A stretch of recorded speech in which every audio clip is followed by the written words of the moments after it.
자, 동물세포의 구조를 묘사했습니다. 만약에 그죠? 여기 뭐 글자를 제가 뭐 지웠다고 하더라도 왜 이래 자꾸 이거 글자를 지웠다 하더라도 요 정도 퀄리티의 그림이면 엄청 좋은 거예요. 화딱 지워.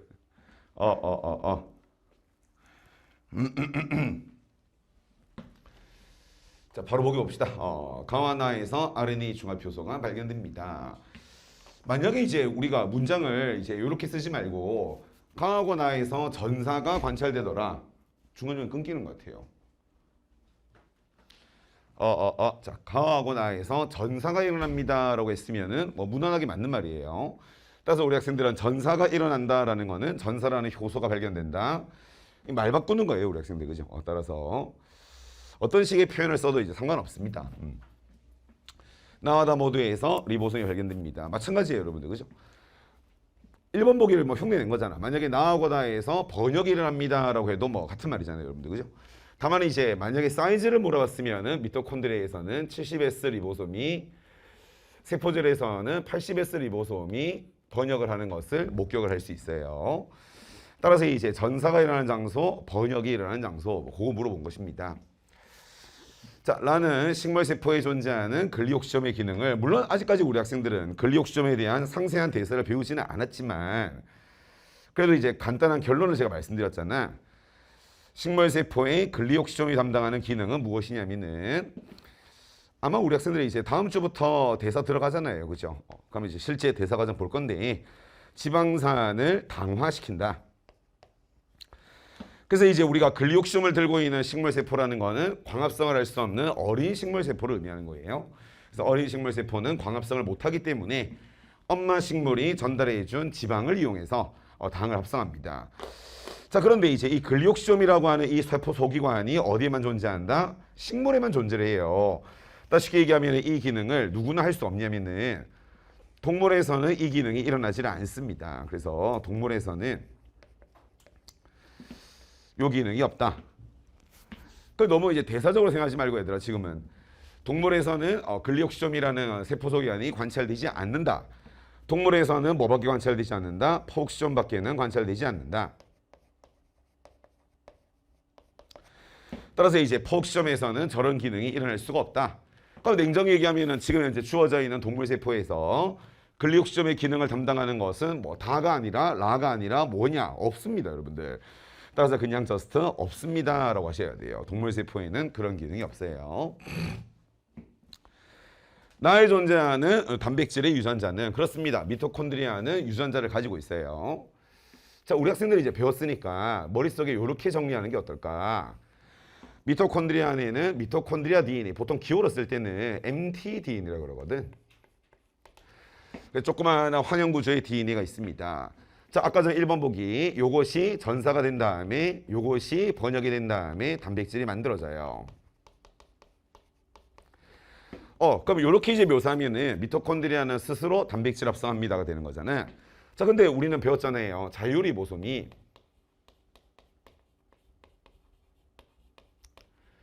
소포체 신호설이 없는 단백질을 만드는데 만약에 자유리보솜이 만들어낸 단백질이 미토콘드리아 신호설을 가지고 있다고 가정을 해보자. 따라서 이제 with 미토콘드리아 신호설.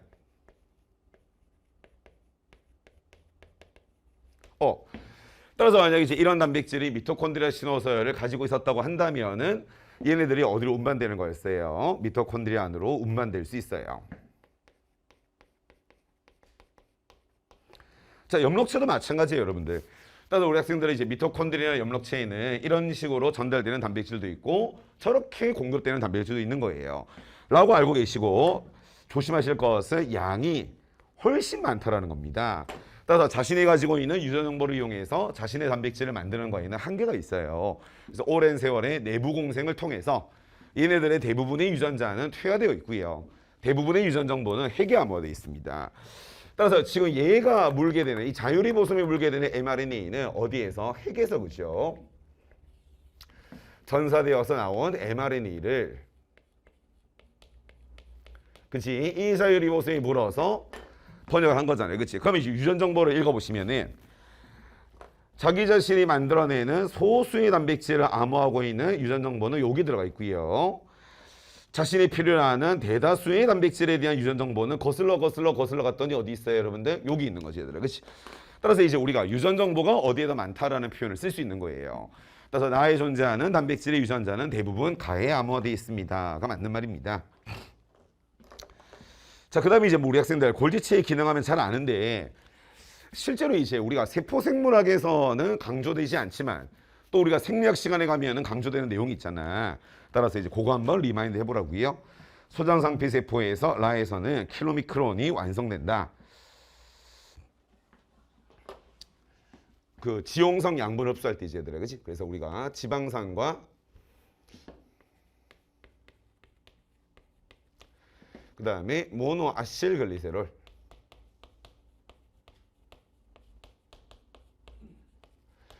요거까지는 누가 만들어주는 거야? 쓸개즙하고 리파제가 만들어주는 거지, 그지? 쓸개즙하고 리파제가 소화를 시켜주면 요거를 그대로 소장상피가 받아들이는 거예요. 받아들인 다음에 어디로 보내주는 거다? 활면소포체로 보내서 중성지방을 재합성시킨다. 따라서 이제 쓸개즙하고 리파제가 고생해서 분해한 물질을 다시 그냥 묶어버립니다. 그리고 나서 어디로 보내준다? 조면으로 보내줍니다. 조면소포체에서는 뭐를 제공해야 돼요? 킬로미크론의 막성분을 제공을 해줘야 돼요. 그리고 이제 파이널리 골지체에서 무엇이 되게 된다? 이 모든 것이 합쳐져서 킬로미크론이라는 구조가 완성된다. 그래서 우리가 이제 킬로미크론이라는 거 골지체에서 빠져나오는 것을 관찰해 보면은 지금 제가 그리고 있는 게 뭐예요, 여러분들? 지금 제가 그리고 있는 것이 조면소포체가 제공한 막성분입니다. 하지만 인지젤 이중층이 아니라 단일층이라는 것이 유니크한 거예요. 단백질도 있으니까 안 그려본 거야. 그리고 이제 내부에는 뭘 넣어놓은 거예요, 여러분들? 중성지방이나 콜레스테롤 같은 소수성 양분을 이렇게 넣어놓은 거지, 얘들아. 그렇지? 요 구조물을 뭐라 부르는 거다? 킬로미크론을 부르는 거예요. 골지체가 요것을 완성시키는 겁니다. 맞습니다. 자, 그래도 우리가 이제 중요한 내용으로서 내막계, 비내막계를 분류하는 거 원칙, 뭐 도식적인 그림이에요. 그래서 보시면은 1로 가는 것이 이제 조면소포체로 간다는 소리고요. 해관으로 들어간다, 염록으로 들어간다, 미토로 간다, 포옥시즘으로 들어간다. 뭐 이렇게 도식적 그림입니다. 옳은 것을 골라보자.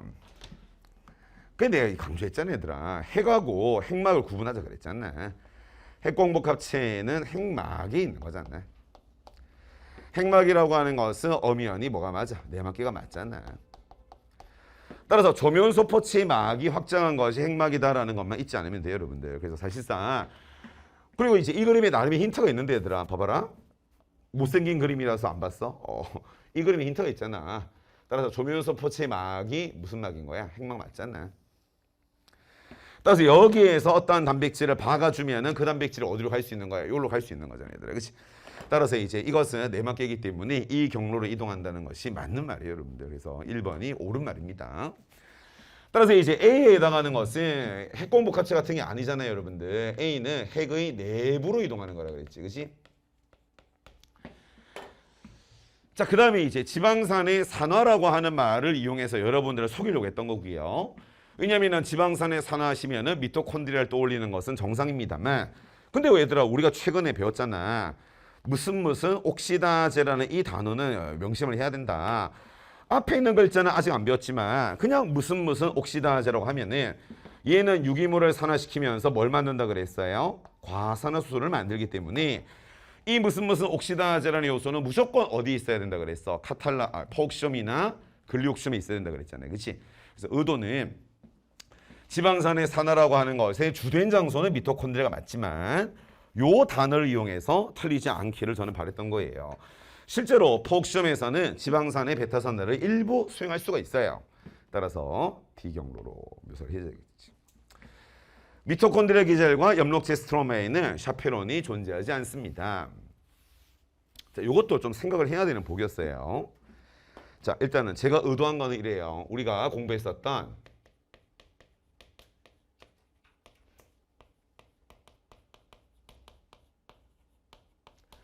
어쨌든 얘네들은 단백질을 잘 접어주는 거에 관여라는 거잖아. 자, 일단 얘네들은 여러분들 원액, 진액 구분하시면 안 되고요. 지구상의 모든 생명체가 가지고 있어요. 두 번째. 샤페론과 샤페로니는 특별한 곳에만 존재한다고 생각하지 마시고 이렇게 이해하는 게 좋아요. 단백질이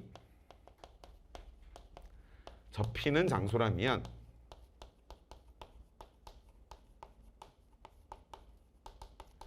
항상 이들이 존재합니다. 조금만 생각해 보면은 그게 맞잖아요, 얘들아. 그치? 샤페론과 샤페론이 어디에는 있어주고 어디에는 없어주는 거는 반칙이에요. 단백질이 접히는 장소라면 어디에나 도움을 줄 수 있도록 존재를 해줘야 된다는 소리예요, 여러분들. 거기까지 이해할 수 있겠지.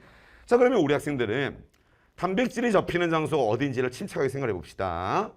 자, 만약에 소포체 신호사를 가지는 단백질이라면은 그치, 얘들아? 조면 소포체에서 접히는 게 먼저 떠올라야 될 거예요. 자, 만약에 소포체 신호설이 없으면 얘들아 세포질에서 접힌 다음에 뭐가 되는 거다? 수송이 되는 거였잖아요. 그치? 자, 그런데 예외가 있었잖아.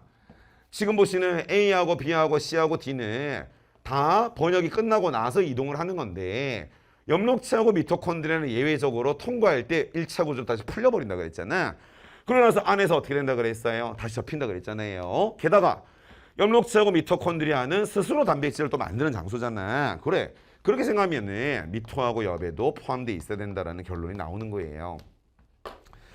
물론 이제 결과론적으로 이제 이런 문제를 가지고 개념화를 했지만 그래도 생각하는 연습은 좀 했으면 좋겠습니다. 결론적으로는 이렇게 된다는 소리예요. 그게 뭐 어디는 있는 거야, 쉽게 얘기하면. 자, 신호서열에 대해서는 일단은 원칙적으로 잘리는 것입니다만 대표적으로 A, 핵신호서열은 어떻게 된다? 절대로 제거하지 않습니다. 따라서 A는 그 다음에 얘들아 폭시움은 자르는 경우도 있고 안 자르는 경우도 있다고 했었어요. 근데 자, 그 다음에 1차 구조 형태로 수송이 일어납니다. 자, 제일 중요한 거는 2로 가는 거는 만들어지면서 이동하는 것이니까 1차 구조라는 강조를 했어요, 여러분들. 하지만 원칙적으로 A, B, C, D는 이미 접혀있는 상태로 이동을 하는 겁니다. 엽록체하고 미토콘드리아가 예외가 되는 거죠. 따라서 이거는 이렇게 할 거야, 얘들아. 1차 구조 형태로 이동하는 걸 동그라미 쳐보자. 1차 구조로 이동하는 것은 일단은 조면 소포체로 들어갈 때 미토하고 엽으로 이제 이동할 때 그지? 요렇게가 1차 구조가 되는 거고요. 그 다음에 이제 A하고 D는 완성된 상태로 이동하니까 3차 내지는 4차 구조로 접힌 상태로 이동합니다. 그렇게 하시면 되겠죠, 여러분들.